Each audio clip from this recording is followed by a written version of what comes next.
अचानक सभी देश हैरान रह गए जब खबर आई कि इजराइल अमेरिका के ईरान पर मिसाइल हमले में ईरान के supreme leader Ayatollah Ali Khamenei मारे गए।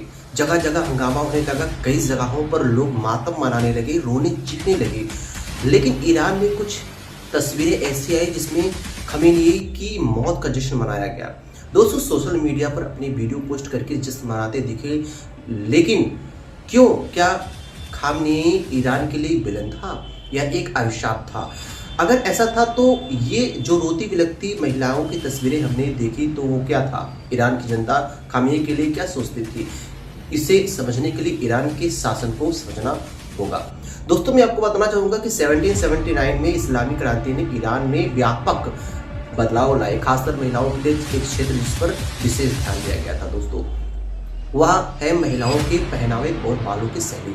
1930 के दशक में पुराने शाह के हिजाब पर प्रतिबंध लगा दिया था और पुलिस को आदेश दिया था कि वह महिलाओं के सिर से हिजाब जबरदस्ती हटा दे। लेकिन 1980 के या दशक की शुरुआत में नए इस्लामी अधिकारियों ने एक अनिवार्य पोशाक संहिता लागू की, जिसके तहत सभी महिलाओं के लिए हिजाब पहनना अनिवार्य हो गया।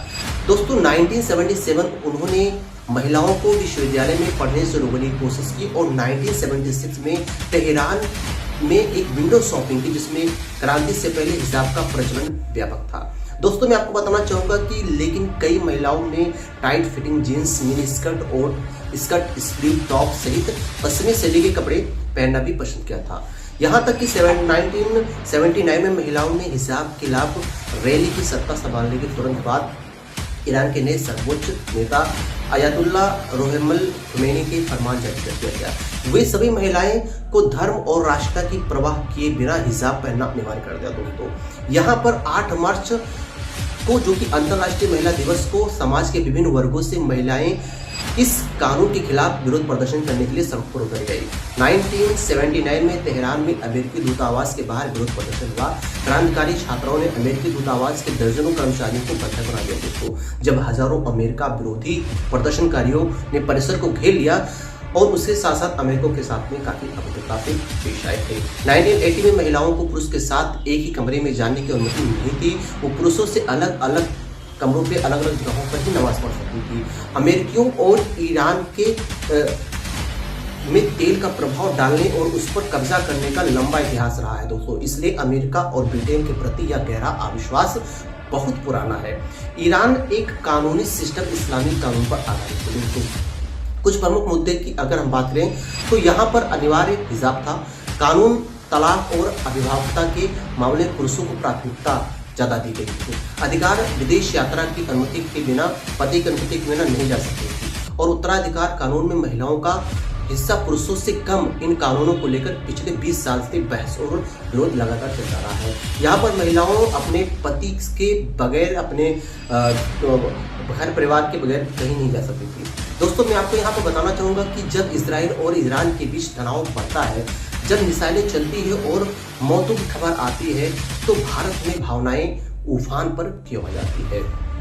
और उसी समय एक दूसरा सवाल यह भी उठता है कि जब पहलगाम में आतंकी हमला होता है और जब बांग्लादेश में हिंदू अल्पसंख्यकों पर हमला होने की खबर आती है, जब ईरान में महिलाओं में अपने अधिकारों के लिए सड़कों पर उतरती हैं, क्योंकि ईरान की महिलाएं भी मुस्लिम है दोस्तों, और वो भी अपने इस्लाम के अनुसार ही चलती है।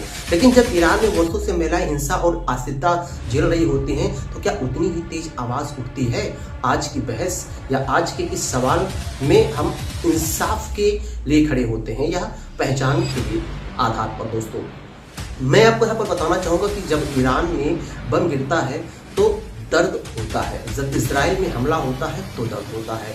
लेकिन जब क्या वही दर्द हमें तब भी होता है जब अपने देश के निर्दोष लोग मारे जाते हैं। यहाँ पर वो दर्द दिखाई नहीं देता है दोस्तों, लेकिन दूसरे देशों में जब मुस्लिम कंट्रीज पर कोई हमला या होता है तो वहाँ पर भारत में भी दर्द दिखाई देता है। पहलगाम में हुई घटना सिर्फ एक समुदाय के लिए नहीं थी, वो भारत पर हमला था।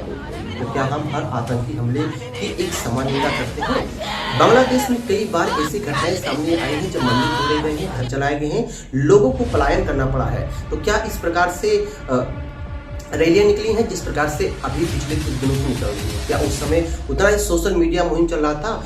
क्या उतने ही प्रदर्शन हुए? अगर हम अल्पसंख्यकों की सुरक्षा की बात करते हैं तो क्या यह सिद्धांत हर जगह पर लागू होता है? ऐसा मुझे नहीं लगता है।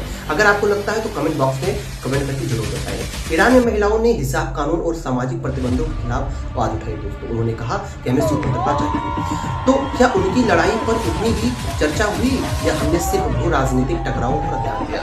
क्या भारत में इसके खिलाफ चल रहा है? मैं आपको बताना चाहूँगा कि भारत जैसे देश में सबको अधिकार है स्वतंत्रता का, फ्रीडम बहुत ज़्यादा है भारतीय संविधान के अनुसार। लेकिन इराक दशकों से संघर्ष झेल रहा है। आतंकी अस्थिरता सबसे ज्यादा असर वहाँ के महिलाओं और बच्चों पर पड़ता है। लेकिन क्या यह मुद्दा हमारी टाइमलाइन में ट्रेंड करता है? जब इजराइल कार्रवाई करता है तो गुस्सा दिखाई देता है, लेकिन जब किसी मुस्लिम देश में ही महिलाओं पर दमन होता है तो खामोशी क्यों? ऐसा उस समय अन्य मुस्लिम देशों के लोग ऐसा क्यों नहीं करते हैं? जब किसी दूसरे देश में हिंदू अल्पसंख्यकों पर हमला होता है तो सीमित प्रक्रिया क्यों नहीं होती है? यह सवाल सिर्फ मुसलमानों से नहीं, हर समुदाय से है। भारत एक लोकतांत्रिक देश है दोस्तों, यहाँ हर नागरिक को अभिव्यक्ति की स्वतंत्रता होती है। लेकिन क्या विदेशी संघर्षों पर सड़कों पर उतरना समाधान है, या हमें अपने देश की शांति और एकता को प्राथमिकता देनी चाहिए? दूसरे देशों में क्या हो रहा है उनका निजी मामला होता है, उनका घरेलू मामला होता है, लेकिन हमें दूसरों देशों के प्रति इस प्रकार से सड़कों पर उतरना बिल्कुल नहीं चाहिए। भारत की विदेश नीति राष्ट्रीय हितों पर आधारित होती है, भावनाओं पर नहीं आधारित होती है। इस देश के लोगों को इस चीज को समझना चाहिए। क्या मरने वाले इंसान नहीं थे? चाहे मौत ईरान में हो या इजराइल में हो या भारत में हो या बांग्लादेश में हो या हमारे पड़ोसी मुल्क में हो या पहलगाम में हो, हर मौत इंसानी होता है। अगर हम इंसाफ चाहते हैं तो हमें सिर्फ निर्दोष की मौत पर समान संवेदना रखनी होती है। दोस्तों इस बात को आपको बहुत ध्यान देना होता है। मीडिया और सोशल मीडिया के ज़माने में अगर आप देखते होंगे तो एल्गोरिथम गुस्से को बढ़ाता है, वीडियो क्लिप काट कर वायरल होती है, नैरेटिव बनाए रखते हैं, जिससे हमारा ब्रेन वॉश हो जाता है और हम डिस्टर्ब हो जाते हैं दोस्तों, और फिर समझ पड़ जाता है। क्या हम खुद सोचते हैं कि ट्रेंड देख करके प्रतिक्रिया देते हैं? ऐसा नहीं होना चाहिए। हर देश में हर जगह पर हर दिन आए ना आए कोई ना कोई आपदाएं आते रहते हैं, लेकिन भारत जैसे देश को, भारत के नागरिक को ये चीज़ समझना चाहिए। क्या हमें दूसरे देशों के लिए दुखी होना चाहिए? बिल्कुल होना चाहिए, लेकिन क्या हमें अपने देश के दर्द को नज़रअंदाज कर देना चाहिए? बिल्कुल नहीं। अपने देश, जिस देश में तुम खाते हो, जिस देश में तुम रहते हो, जिस देश की सुख सुविधाएं लेते हो, उसको कभी नहीं भूलना चाहिए। क्या हमें हर अन्याय के खिलाफ समान रूप से खड़ा होना चाहिए? दोस्तों हाँ बिल्कुल। इंसाफ का पैमाना एक होना चाहिए, धर्म के आधार पर नहीं, मानवता के आधार पर। आज की बहस किसी या आज की जो चर्चा है ये किसी कटघरे में खड़े करने के लिए नहीं था, आज की चर्चा आईना दिखाने के लिए था। दोस्तों अगर हम सच में न्यायिक प्रिय समाज बनाना चाहते हैं तो हमें चयनात्मक नहीं सिद्धांतमक आधारित होना चाहिए। क्या आप सोचते हैं क्या हमारी प्रतिक्रियाएं संतुलित हैं या हम भावनाओं में बह जाते हैं? दोस्तों मैं आपको बताना चाहूँगा कि अगर आप भावनाओं में बह रहे हैं तो इस पर आपको काफ़ी धैर्य और काफ़ी समझदारी दिखानी होती है। अगर आप हमारे वीडियो को पसंद आई हो तो दोस्तों कमेंट करिएगा, शेयर करिएगा, और सबसे ज़रूरी चीज़ सोचिए कि क्या जो हम इस समय प्रतिक्रियाएं कर रहे हैं क्या वो हमारे लिए सही है और या नहीं है। अगर दोस्तों ये आपके लिए सही नहीं है तो अपनी प्रतिक्रियाएं को बदलिए, अपनी सोच को बदलिए, और भारत जैसे देश में रह करके भारत के विदेशी नीति, भारत के नागरिकों के प्रति अपनी विशेष दृष्टि बनाए रखिए। किसी देश में क्या हो रहा है क्या नहीं हो रहा है उससे हमसे खास लेन देन नहीं है, और अगर है भी तो केवल अपने घर के अंदर रह करके ही प्रतिक्रिया दिखानी चाहिए। लेकिन आवश्यकता पड़ने पर जब आपको भारत की कानून व्यवस्था और भारत